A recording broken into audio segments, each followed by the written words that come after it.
Hey everyone, welcome back to the horror show. I'm Cecil Laird. Still got Jaime and Fuego here. And we are continuing our review of the Nightmare series with Freddy's Dead, A Final Nightmare, which is part 6.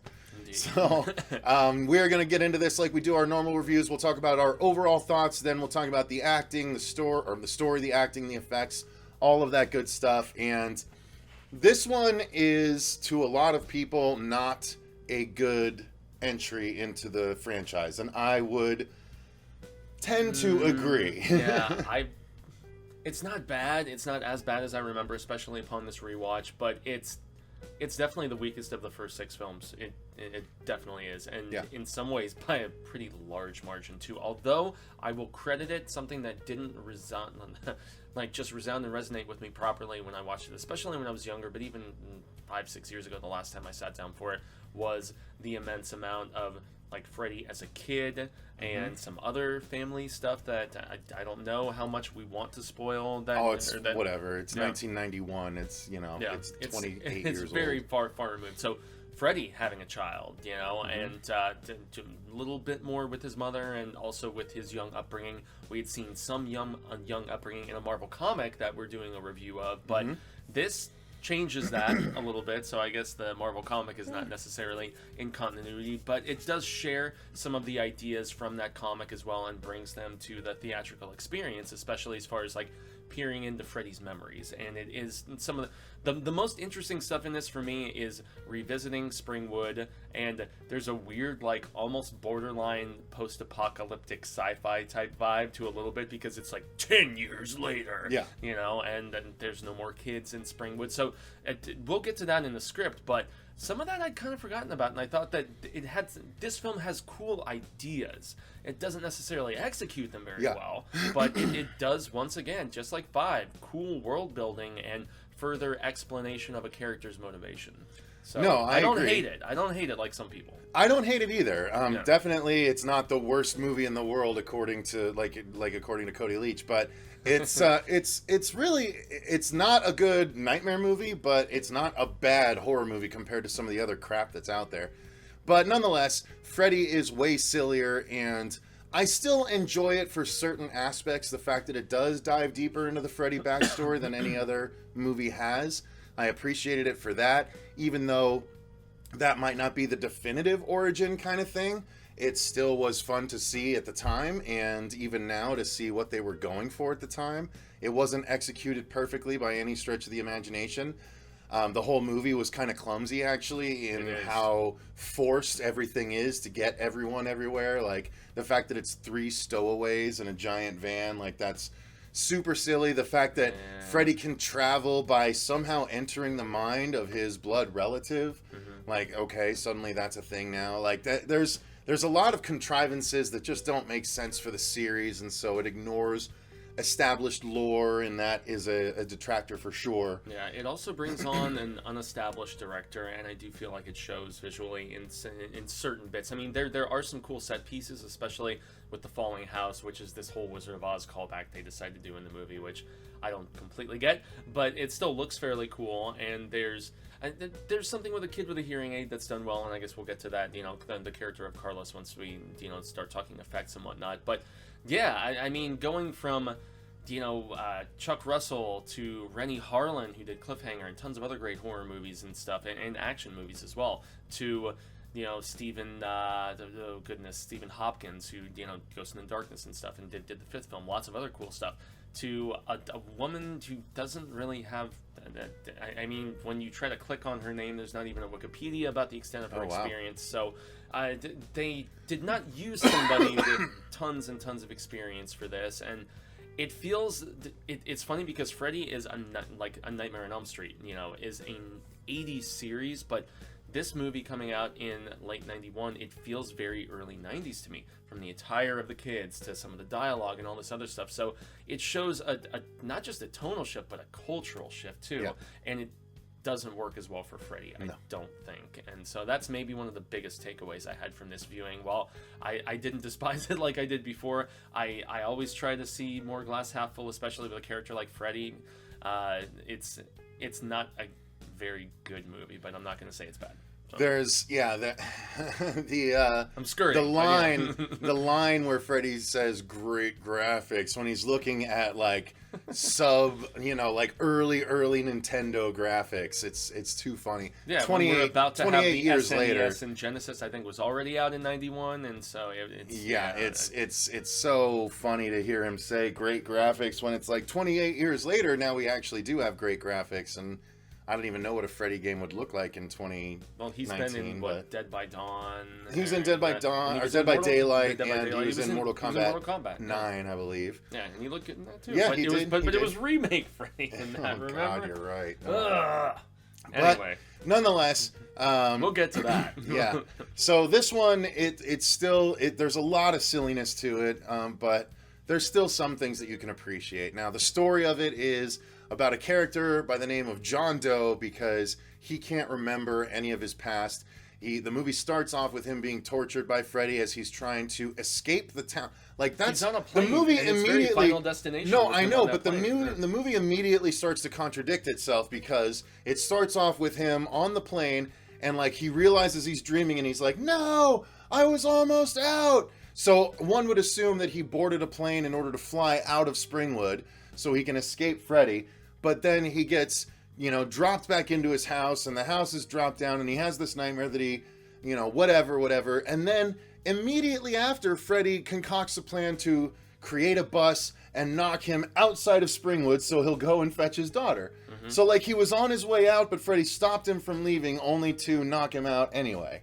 Well, it's the whole thing that we described in the last review, though, right? About how Freddy needs bait when like the well. I understand, but if he was dried up, if he was flying out anyway, why the whole keep him from flying out in order to just knock him out via bus? I thought the flight was a dream in its entirety. Well, so, I guess I guess so, but nonetheless, he was dreaming of escaping on a plane and actually getting out, and then Freddy invades that dream. And just says, "No, the only way you're getting out is by hitting you with a bus." Then we get Freddy on like the broom and pulling the whole thing. I'll get you, my pretty, and your little soul too. Yeah, and it's stuff like that that really just started to turn me off to how they were handling Freddy in the writers' room. Like, I don't know. And one thing a lot of people are definitely right about is for this to be the final Friday, it's kind of the whole, is it better to rise and fall, with the quickness, or like with a whimper sort of thing. I don't know. That's why thankfully we had Wes come back 25 years ago this month and make Wes Craven's New Nightmare. So yeah. Anyway. So acting wise, Fuego. They're not all terrible, but I guess we didn't. Did we get through the story? No, we touched a little bit upon it. He gets knocked out. He goes to this shelter where wayward kids are being watched over by a woman named Maggie. But we have to remember, it's the whole 10 years later thing, and there were all the suicides back in Springwood, and it's almost like this looked like a military compound that he finds himself in, with the security on the front gates and everything. Didn't feel that way to me. Well, there's one shot in particular where it's a crisis center, is what it is. Yeah, it seemed very fortified. Well, they have to have people on in case anyone tries to off themselves. I suppose you're right, but I guess I'm making excuses for it. Yeah. I mean, the story thing is very weird because they print it on the top of the text on a map of the United States about various suicides in Springwood, no more children left, and most of the people who weren't even children have killed themselves from the sadness of the death of the children and all this other stuff, and they almost make it seem like it's like a quarantine, like national crisis, kind of thing where NATO would step in or whatever. But yeah, so our John Doe, he does find himself at this crisis center where we meet what is her name? Maggie and Tracy and Doc. Okay. And Spencer and Carlos. Well, man, and that's the thing, when we've had so many names coming in these last few days, I'm like, we've had Amanda's, we've had just all of these different, I'm trying to keep them all straight, but there is a younger woman who looks kind of like a what is her name, who plays Wonder Woman? I'm trying to think. She's got kind of Gal Gadot? I think she's got a similar kind of Gal Gadot Which vibe. woman? The one who's the one who has the connection. The short black hair and everything. You're nuts! I think she looks in certain scenes very Dude, you very are nuts. I'm not nuts at all. You are 100% nuts. Wait, you think okay, I'm never going to remember to do this. We'll have to take a break. You think that she looks like her? Take a look, guys. The hair, the eyes, it's there. It's there. provided he brings up Bro, the same person. you are our lead insane. psychiatrist who takes our I know who you're talking about. You're who insane. takes our proverbial John Doe. So she has a very interesting just type of forceful tactic that she goes about with him.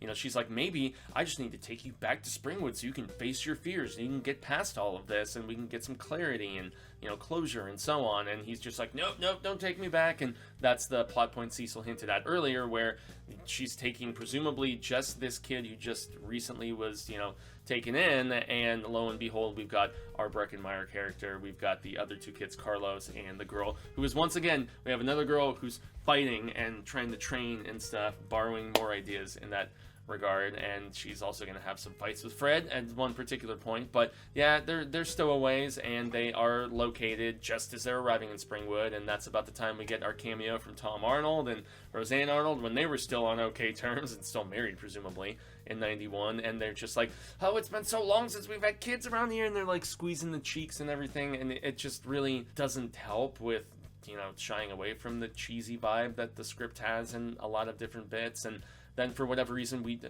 if I'm not mistaken, we find out storytelling-wise that the original Nancy house was turned into an orphanage, correct? Yeah, I guess so. I guess that's what they... I mean, at first, no. Because when the kids arrive, they go into a house and it turns into the...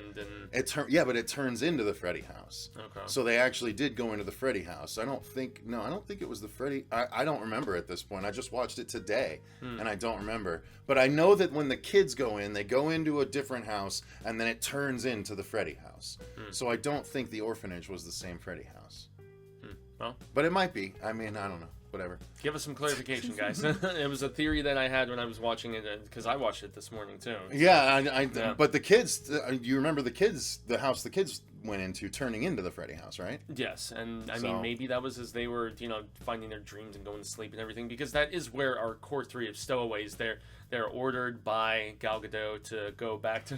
Don't do that, because you're wrong. I'm just kidding. Maggie is her name. Her name is Maggie. And she orders them. She's like, I don't want to call the cops on you. She's like the nice, younger, you know, psychiatrist at this facility. And so she's like, I'm not going to call the cops on you guys. I just want us to have that circle of trust. And I want you to drive yourselves back in this van. Although how did they get take back? Yourselves back to the orphanage. That's the one thing. Yeah. Drive yourselves back to the orphanage and we'll just figure it out ourselves. Mm-hmm. Yeah, lots of loopholes in here. Yeah. But, so the three of them, obviously, loopholes, plot holes, similarness in that regard. But they do not listen, as surprise, surprise, does not indeed happen in most of those instances. And so they end up trying to, like, post up at what seems to be an abandoned house. It's got, like, signs in the front that they were trying to sell at one particular point. Could not do it. It looks very similar, but maybe, all the homes in Springwood, they have that whole kind of look to them. But anyway... long since abandoned, they go there and they all start proverbially crashing out, including Brendan Meyer, who is the stereotypical stoner, and his character is being ridiculed by this other Hispanic character named Carlos, who is like, man, why you just try to escape with the weed all the time, bro, and blah blah blah, and that whole sort of, and it does lead to one of the funniest bits in the script with, as far as cameos regard, and that's with Johnny Depp making his little appearance. And there were those anti-drug campaigns in the late 80s and early 90s about this is your brain on drugs, and this is your brain after watching Tales from the Crypt. Not quite, but it's a similar gag of taking the frying egg and having somebody else come in this case, Freddy. So that's a fun cameo, much more so than the Tom and Roseanne Arnold cameos. But I must say, I do like the third act a lot better than the first two in this, if we're going to just round out the story here. I like where we finally figure out that one person is not related to Freddy and another one indeed is. And then, because this character thinks there is safety because of Freddy's protection, to use him as a lure. Oh, I said him. Well, I guess that I should shut up.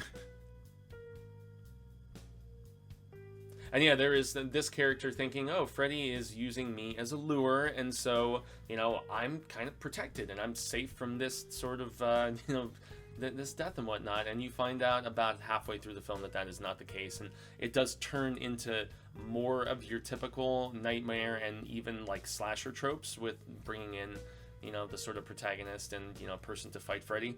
But there's a 3D sequence at the end. Yeah. Yeah, I don't know. the last part of the third act is or the almost the end of the movie really is it's about a 10 to 15 minute sequence where the movie switches to 3D when the character puts on 3D glasses, hence the thumbnail. And so that part was actually made in 3D in the old style, the red and blue 3D. So I watched it in that version too. And it still was fun. I mean, it's not the best version of it, but it still was fun. So we get to see her in a 3D environment. She walks through the demon door where the 3 dream demons that offered Freddy his power to begin with, apparently. Which we find out in this movie. Right. The background, a lot of the flashback that we see is in the 3D version where she's kind of watching Freddy's backstory happen. So there's a good chunk of the movie that's done in 3D, and it's, it doesn't hold up, unfortunately, but it's still kind of fun to experience. Yeah, and just to round out once again the last bit of the storiness, I guess, is the fact that going into Freddy's head and getting that sort of childhood aspects and seeing more so what molded him, and potentially besides the 100 or 1,000 if you're going to consult the Marvel Comics, whatever amount of maniacs that helped father him and bring him into this world. He was predisposed to be nasty, but even beyond that, he was tormented in school, and he had Alice Cooper as the adoptee, and the Adopter. parent, the adopted parent, or the adopter parent giving him crap, and so kind of in almost Freddy garbishness a little bit, a little tiny bit. So yeah, he did not, where there were possibly pivotal moments where he could have been deterred and sent down a proper path. No, all of those just sent him further and further on that downward spiral to destruction. So yeah, but it's still intriguing, and those are probably the strongest pieces in this film, is just the further, I said the last couple reviews on this, the further world building, and this rounds out all of the original kind of, I guess, framework and canon continuity or whatever. Well, you could consider Wes Craven part of that, I think. I guess so, even though it's not in the film universe. It acknowledges all of them. It does indeed. So yeah. So anyway, the acting, it's pretty standard. I think the acting takes a bit of a dip in this one. I'm not really a huge fan of Maggie. I think Doc is the best one in the whole movie. I think Tracy is an over-the-top female badass. I think Carlos is kind of stereotypical, although they're trying to throw the deaf handicap in there. And Breckin Meyer is just, standard privileged white kid with weed. So I wasn't too impressed with the characters in this one. So the acting, not great. Freddy doing his best with the material he's given, I suppose, Robert Englund. But this Freddy is just straight up silly, you know? So I'm not the biggest fan.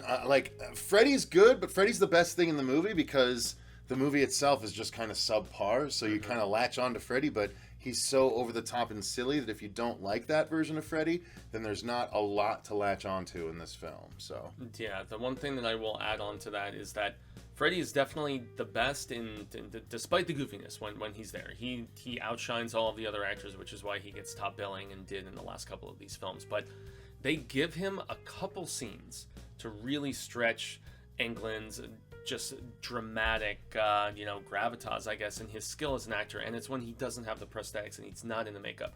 It's a couple flashback scenes where him and his wife and the young girl. It's another scene where he is pulled back into the real world, which, we're going to spoil that because, they use a similar means of pulling him into the real world that we saw in part 1. I guess it makes the most sense if we're going to go back to the original, just groundwork and everything. But some of those bits where he is not in full on Freddy character, and it's showing just everything that happened with him and his family and with the community and all of these other things. And when he is pulled back into the world, he shows some vulnerability in trying to trick this character that approaches him, and he kind of convinces. And so Robert, he has to be so big and so over the top in this role that in the scenes where he tries to be more like an actual person and be like a just shade of gray in the fact that he is tortured and he was messed up and he was in some ways a byproduct of a lot of situational sort of things.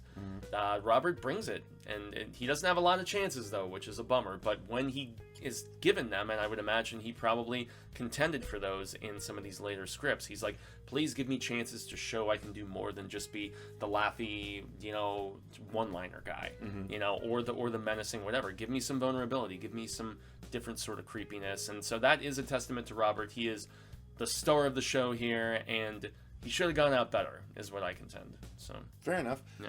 I kind of agree with you. Effects wise, this one is, I mean, it's kind of silly. I mean, there's a lot of satellite shots that are, after the fact done, and when the John Doe is falling and he impacts something, there's the effect of that in the real world that's not terrible, but the Freddy's, when he's cutting off his fingers, right? That's cool. That's effective. Yeah, but I like Carlos with the different ear thing he picks up, and it turns crab into like kind of spider thing, yeah. crab kind of craziness. That's fairly gross, and the whole Q-tips through the ear. I still feel like Carlos was the best death in the film. It's really the only one that's particularly memorable aside from the video game kill. Yeah, Breckenmeyer just disappears into the floor, essentially. Yeah, he's like Looney Tunes style, like bouncing around and smashing into things and everything. And it's a funny scene, but it's not a scary scene. No. And it shows how the series had kind of run out of gas by that point, which is probably why they decided, okay, let's just kill Freddy. What else are we gonna? Because they had just acquired like the Leatherface property for 3, like right around that time. So maybe they were thinking, okay, we kill off Freddy at least for the time being, and who knows if we'll resurrect him at whatever point. Because they always have that option. But right. They had newer properties that they didn't create. Like Freddy was originally a New Line property. The other big slashers were not. So maybe New Line was banking on that. I don't know. But yeah, effects wise, for the most part in this they're good, but not great. I don't know. I like the falling house stuff. I honestly Lots do. of green screen in this, though. Lots of green screen. Lots of green screen, or Truly. blue screen at the time, I'm sure. No, is that good? Yeah, it used to be blue screen. So. Learning things. Yeah. So Freddy flying like a witch is just stupid, but the the extending chalkboard is silly. The video game stuff is silly. Very silly. It's not the best Freddy movie by any stretch. So I can understand people's hatred for it. I don't hate it. It's still Freddy. It's still Robert Englund, and it's just sort of where they led the character over all those years. And so it's the worst of the Robert Englund Freddy movies. Yeah, pretty much. So it is unfortunate, but it's still not the worst in the series necessarily. Yeah, that would be the remake. We'll find out. I don't know. I'm not sure which. I gotta. I'm excited to rewatch it. I haven't rewatched the remake in a long time. We'll see how it goes. But that's going to do it for our review of Freddy's Dead: The Final Nightmare. Let us know what your thoughts are in the comments down below. Until next, before that, actually, if you didn't know, we are currently running an Indiegogo campaign for a fan film called Dylan's New Nightmare that we are making in association with Vince from Womp Stomp Films and Renee Rivas. He's shooting it, and Miko Hughes is starring, playing Dylan Porter once again, 25 years later. So check that out in the campaign link at the top of the description box if you want to contribute. We greatly appreciate it. If not, if you can't afford to contribute anything, just feel free to share it. Any share is a big help as well. So thank you guys very much for watching. If you enjoyed the video, click the like button and subscribe. Click the notification bell to make sure you don't miss episodes going forward. Until next time, though, I've been Cecil Laird. And gracias, Jaime Fuego. And remember, stay scared.